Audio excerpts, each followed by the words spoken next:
is hosted by Tony Gapastione. Thanks for tuning in. It's showtime.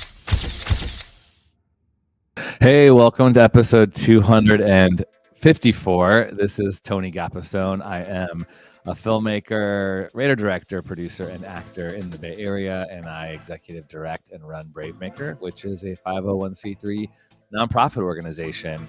We really exist to educate and to entertain and to create community with film for justice, diversity, and inclusion. So thank you so much for joining in, whether you're watching live or on the replay on our YouTube channel. Please like, subscribe, and share. Or if you're listening on any podcast app, you can give us a rating. It really, really helps us get the word out. For 254 episodes, I get to talk to people, interview them, and learn from different makers, all different kinds of makers in the industry, and share that with the world for free. No ads, no subscription fees, all that kind of stuff. This is totally free. And a lot of times I get to talk just by myself and talk to you all about things I'm learning in the industry and doing too. So today, for episode 254, I am going to talk about casting, because I'm a director and I'm an actor, so I kind of have some thoughts on both sides of the camera.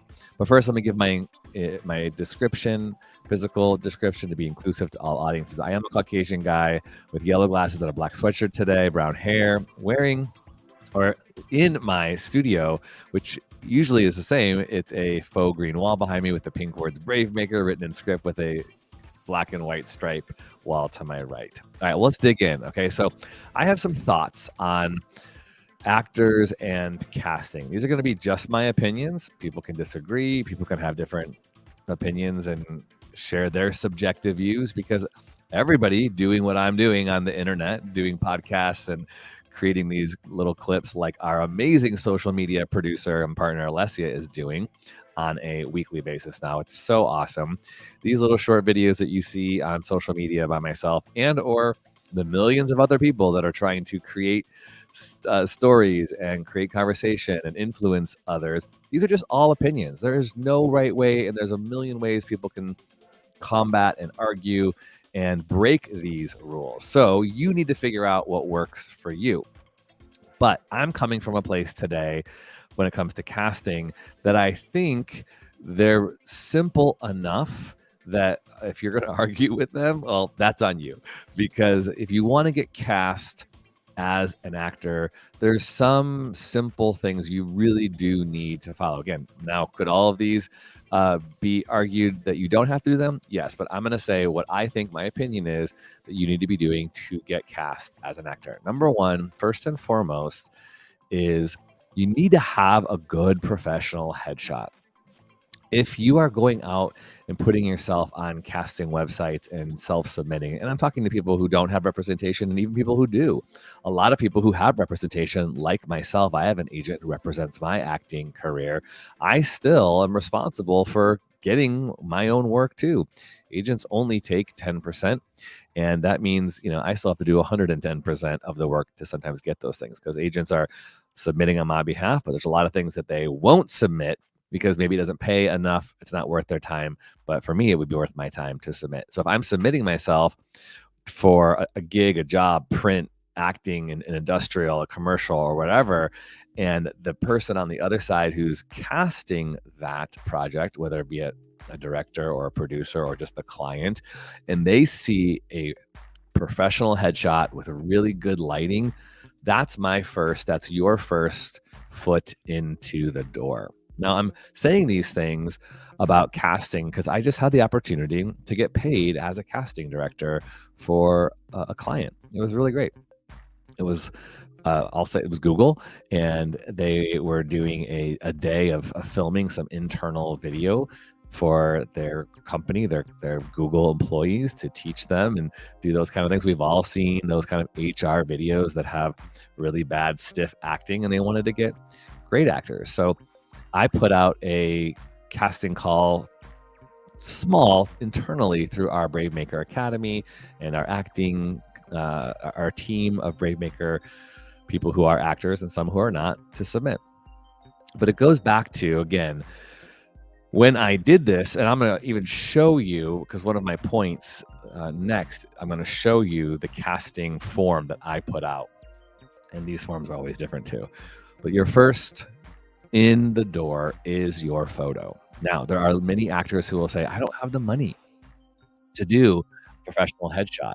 I don't have the money to get, a photographer, in their studio to take my photo. Well, that's the business. It is going to cost you money to invest in your career. It does cost money to be an actor, and that's challenging. Does that mean you can't cut corners and find a friend of yours who is a photographer to do some decent photos for you? Yes. I always recommend Richard Shu in San Francisco. He's my go-to photographer, kind guy, creative guy, and always creates good looks. And there are other photographers you can find too. Just look for professional looking headshots that have the light in your eye, that connection with the person looking at your photo as being one of the primary things. You have to look natural. You have to look like yourself. And we have to believe it's not a cell phone selfie or anything like that. Okay. So number one, get a good headshot. Okay. Number two is follow casting directions. Okay. This is where after number one, after somebody having a great headshot, number two can immediately close the door on you. And that's kind of hard to hear. But if you can't follow simple directions as an actor through the casting process, a client, a producer, or someone like me who's a director looking to possibly cast you, I'm not going to have faith and trust that you're going to be able to follow directions on set when and if I book you for the gig. So here is an example. I'm going to show you a form that I used for the casting of this gig that I just did. So if you're listening to this on the podcast on audio, you might want to go to our YouTube page, which is bravemaker.org on our YouTube channel. So it's youtube.com/bravemaker.org. And you're going to look and see this on the video, which is episode 254 with the casting 4 things you need to do. Okay. So I put in the casting call all of these important things. All right. It's a Google video project. We're going to need 3 photos. You have to be 18 or over, an American citizen. You have to be available on this specific day. Provide your own professional wardrobe. Casting will be closed by a certain day, and we will make selects by a certain day. Okay. Then it's like your name, your pronouns, your height. Are you officially able to work? Can you prove it? What's your playable age range? By the way, it's really not appropriate. And according to union SAG rules, this was not a union project, but you're not really supposed to ask people their age unless they're a child. So it's a playable age range, and it's like a 10-year age range. Again, confirming, are you available? Sounds silly. Why are you asking this so many times? Because people will submit themselves, get cast, and then they will say, I'm not available. Now, the big thing for my number 2, what you need to do to get cast as an actor is follow directions. So here's what I say in the casting form. Please follow directions. Upload 3 photos of 3 different wardrobe options in a natural full body shot like below. And then I give them 2 different looks so that they could see what it looks like to have one of these submissions of a photo with them in their wardrobe options. And we say, consider these 3 options because these are what the client at Google said. A business casual look, athleisure, interpret as you will, your personal style if you worked on a tech campus. Now, it says it does not need to be professional, a professional headshot, but must look like you now with the hairstyle and cut currently depicted. Please take new photo. Do not share an old photo or include any other people or props in it. Now, my friends listening, Bravemaker people, this is where I had to delete submissions from our casting because people did not follow these directions. I sent this only internally, and there was kind of like a snafu where one of our people thought it was public. They ended up posting it on their social media. It happens. I reached out and said, oh, could you please take that down? But not before maybe some people saw it and submitted. So there were people that submitted to this casting that I did not know. And I only wanted this casting to go to people that I did know through our Bravemaker internal network. which is incentive to make sure actors, you should take our Brave Maker Academy classes or get involved as a volunteer through Brave Maker, because we have these exclusive opportunities for our people, right?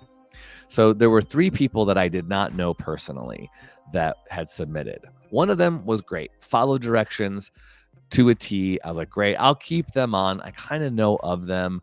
I'll keep them in the casting selections that I'll send to the client. But 2 people, and I'm not going to call them out. I honestly don't even remember their name because I deleted them. But I have saved their photos to use to show other people in the future. I will not put these out publicly. But clearly did not follow directions. One person sent 5 photos. We asked for 3. And those 5 photos were not natural photos.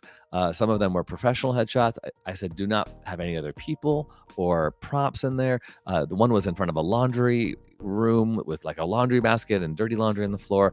It was so distracting. Another one was looking away from the camera, a profile shot. Not a new photo. You could tell one was from the desert and one was from a wedding. I know these were not relevant and could not have happened in the same day. They were old photos.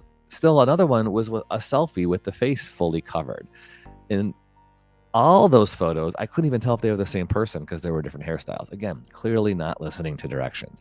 So this is harsh, but it's the truth. If you want to be cast actors, you got to follow directions. Because myself as a casting director on this project, and or in the future, I always direct stuff too. If that's what I see coming through the submissions, I'm immediately going to delete and write that person off, that they can't follow directions in casting. So I don't want to work with them on set. All right, that's number 2. Number 3 is make interesting choices in your audition process. Now this goes for people who are doing scripts, and you're doing a slate, you're telling a story about yourself. Make interesting choices when you audition. Usually you get 2 different takes. Hopefully, when I do my self-tape submissions, I'll say, give me 2 different takes. And sometimes I'll just leave it at that and let the actor interpret that as they wish. So have your objectives be different. And if you don't know what objectives are, do some research, take an acting class, figure out what that is. But like you might say, my first objective is to woo my scene partner, or my second objective is to push them away. So you can have the same lines, but have 2 different takes, because one, you're trying to pull somebody in or seduce them and connect with them. The other one, you're trying to cut them down, tear them apart, somehow verbally what do you call it? What's that word? Destroy them, right? So be interesting. Now, if you have a casting like this one that I just put out, that is not a scripted one, it's really just for, we want to see people's looks. Well, be creative in how you take those photos. Not meaning like you should be hanging off a building or, sitting at a cafe looking into the camera all cute. It's just like your wardrobe styles. I asked for tech employee. We asked for athleisure, right? We're looking for people who can interpret that, and those photos are going to tell a story. Your photos tell a story. Make them interesting. Make it meaningful. Have fun with that. Number 3, make interesting choices, no matter what it is. And here's my special sauce, and this is free of charge. When you have a slate, and you should know what a slate is. A slate is always going to be different. They will say slate yourself. It's introduce yourself, communicate who you are, give us your height, show us your hands. Those things it's an art form. When they say show us your hands, they want to see, do you have all your fingers? Do you have any physical scars? They want to see what things look like. I have a scar on my hand. Sometimes I get insecure about it, but it's okay. It makes me who I am. And maybe that scar is going to be what nails the job for me. Make sure they're lit well. All right. When you show your hands, don't go like this and cover your face, because your face is the money maker. So keep the hands so that we can still see the face. And it's just like 1, 2, 3, 1, 2, 3, and that's it. But here's the big slate tip that I love to tell people. When they say, tell us something about yourself, or maybe they'll even give you a question. Like I had a Honda commercial and they said, tell us why you love driving your Honda. They might say, if it's a makeup company, like, what's your favorite, date night, makeup look? I don't know. If they ask you a question other than tell me about yourself, or, even if they ask you just a generic question like, tell us something about yourself, they don't want to hear about your acting. They know you're an actor. They know you're a performer in some way. Tell them something else, personal, meaningful, juicy. I'm a dad of 3 daughters. I often can tell a quick 30-second story about flubbing as a dad or being humbled as a dad. Or if the product is, pet food, obviously they're going to know you're an animal lover in some way, but make it meaningful. Don't make it cheesy. Don't make it hungry and desperate, but tell a real human story. And they don't want bullet points. They don't want a bunch of facts. I grew up in Illinois. I love riding bikes. I'm a huge avid exercise workout person. I work in Marin County once a week. They don't want to know all of these boring bullet point facts. They want something that is going to get them to lean in. You're a storyteller, you're a performer, so lean into that. That might help you get cast, because sometimes you have the great look, you have a great headshot, you follow directions. Now they want to know, are you a real human being, a person, a gentle, kind, creative person that they want to spend 8 to 12 to 14 hours a day working with? Okay, so number 3, learn how to make interesting choices. And I would also say, be super prepared too. Make sure you know what the heck you're auditioning for. When you follow those directions, reading the script and all that kind of stuff, know what is expected of you. Okay, number 4, the final thing I will say is, after you audition and submit, don't follow up and ask, when am I going to know? Don't bug and stalk and be a shady, weird person online, but somehow stay in touch with the casting or decision-making people. So for instance, I'm very active online. Again, I'm a director. Now I've been able to cast a project, and we just got to work with 5 different people on this set yesterday. It was so fun. I'm going to show, if you're watching on the video, this is a huge shout out to my cast. By the way, it's not casted. The word casted isn't a word, so get rid of that vocabulary. Even when you were cast in a project in the past, it's still cast. No one says casted. Casted isn't a word. Get rid of that. So these 4 actors that we got to cast, Gabrielle, Amy, Stacy, and Art, they were able to build relationships with the DP, with the producers, with the director, and all that kind of stuff. And it was really fun. Now it's on them to stay connected, to send a digital thank you, right, through IG, or tag somebody in a comment. Those things are really important. Stay connected to decision makers. Number 4 is build relationships, right? Number 4 is don't be weird and shady and needy by emailing over and over. When am I going to know? How come I didn't make it? If you didn't get cast, you weren't selected, most times it's probably not super personal. It's probably just because they had a variety of different looks they were going for, or you didn't follow directions. But you can still build in that connection that might last, and it might benefit you in the future, because these casting opportunities can and will come back around. So I even built a connection with some of the people on set yesterday, because I'm hoping to work with some of these collaborators again in the future. I'm thinking strategically about, maybe I can hire one of them someday. So building relationships is another way you're going to potentially get cast in the future.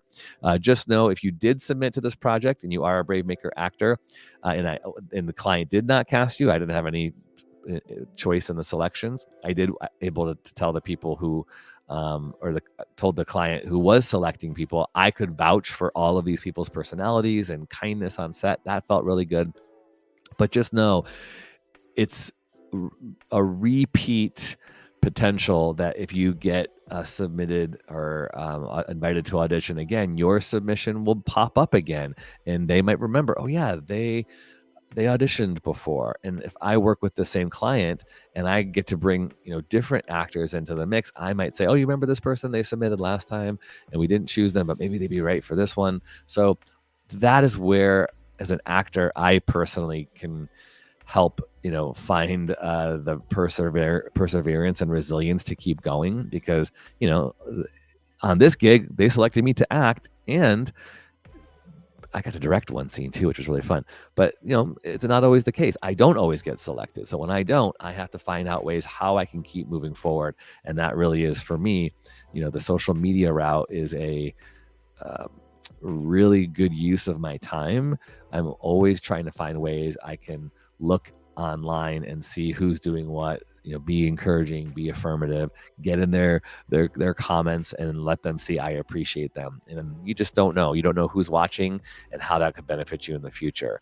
And I know that's not always the best. It doesn't feel like, that really helps us pay our bills. It doesn't. But relationship building, number 4, don't be shady, don't be weird. It is a marathon of a business.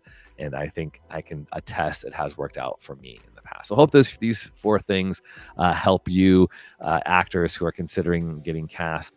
So much of it is your look. So much of it is just being professional, following directions, and being a good human being that people want to work with and develop relationships with that can reciprocate in the future.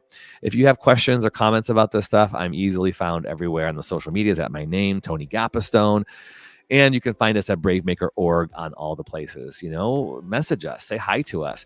I have people who cold email me, even just this week. Someone's like, hey, how do I get involved? How do I get hired? I was like, I don't usually hire people I don't know from nowhere. I usually hire people that I know, that I've worked with. So occasionally I'll get a recommendation for a sound recorder or a makeup artist, but it always comes from people I know. So if you want to get involved with Bravemaker, volunteer. Look at our upcoming events. We have a mixer in September. We have a Halloween party in October of 2024 here. Film festivals always in July. That is a great way to get involved with Bravemaker and eventually find yourself being cast. I'll shout out to Belgica Rodriguez, who was in my short film Creature Comforter coming out in October, and then has become a podcast host with me as well, and super active in so many different things on the Bravemaker crew. It started because she, at a mixer, initiated by saying, do you have anything you could cast me in? And just at that time, I did, and it worked out. It doesn't always work out like that, but it can. Show value. This is, I guess I'm giving more tips here. Number 5, show value to your potential collaborators. Volunteer on their projects. Be a PA. Become a donor at Bravemaker. I see the donors at Bravemaker, and I'm so grateful. And I love when actors become donors. Right now, we have 47 people who give every month. I want to get that to 60 by October 1st. $5, $10, $50. Just text the word Bravemaker to 44321. You can do it right from your phone. It's really easy. 44321. Text Bravemaker. Become a monthly donor. I would super appreciate it. Well, that's all I got. Thanks for listening or watching episode 254. I'm coming back soon with more guests, okay? And, if you want time with me every week, become a member. Become a Bravemaker member. Go to bravemaker.com/membership and, excuse me, and you can meet with me every Monday at 10 a.m. Pacific time. And it's awesome. And we have special guests from LA, New York who join in. It's pretty cool. All right. Well, that's all I got for this episode of the Bravemaker podcast. Thank you so much for listening. Brave stories change the world, and you are the story. See you next time.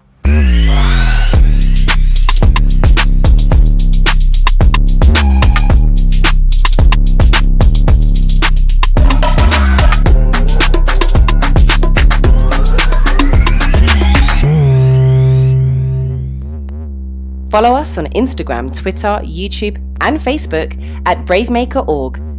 Like, subscribe, and share. To become a monthly donor, text the word Bravemaker to 44321 or go to bravemaker.com/